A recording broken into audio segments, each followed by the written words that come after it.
you see as sort of the main contenders for it this year? Well, I suppose it's not rocket scientist to look at the top four guys. It'd be interesting to see. I mean, I don't have a magic crystal ball about who's going to win. I think Murray's looking quite promising. Djokovic is the best player for sure.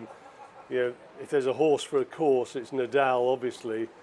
And you sense Wawrinka might be perhaps coming back into a bit of form, and he's shown he can win here before. I mean, it'd be interesting to see who might break from the pack. To just sort of disrupt that. Could be Nishikori, possibly. I think that's a tough quarter-final for Murray. If it gets that far. Kyrgios, fancy, and maybe one of the big servers, Ranić or someone. I don't think you could look too far beyond them. But you never. Dominic Thiem, another one who's playing well, isn't he? But I still think the final, it's going to come down to, two pretty familiar names.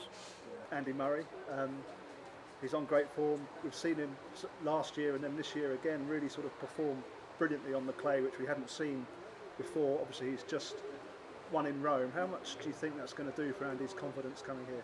An immense amount. He now thinks, he knows that he is a clay court contender for a big one like this. He's got a good record here at Roland Garros, been semi-finalist a few times, but now having won that one last week in Rome and having beaten Novak in the final, he now thinks he has all the attributes to go all the way. And I think that's good. What do you make of this place? I think this sort of feels almost like the most urban in its own way of the Grand Slams. It's crowded, not a lot of room to walk around in the grounds, and everything just has a sort of pulsing life to it and a sort of draining energy that I think matches the tennis in a lot of ways. It's very grueling rallies here, especially when the weather gets rougher, the clay can slow down.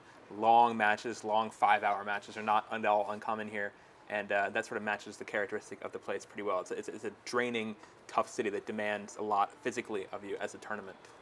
Absolutely thinks we should look out for? I think Novak Djokovic has to be the favorite in the field this year. He's the top seed. He was the favorite last year too, and I think just sort of got worn down by the tough road he was dealt. He had Nadal in the quarters, which was never going to be easy at Roland Garros, and then went 5 sets against Murray. Rain delay that hurt him there, and then Wawrinka finally was able to put him away in the final, which people didn't see coming, but it really sort of was a team effort of the top players that Stan was the one to capitalize on in the end. I think Novak's again the form player on the ATP. Despite only winning one of the 3 Masters events, I think still he's a contender everywhere, and it's his tournament to lose. But he definitely can lose it. It's not especially with his history at this tournament and the ghosts that might linger here from having not converted it, it's going to be harder to get over the line in the end than it will be for him at other tournaments.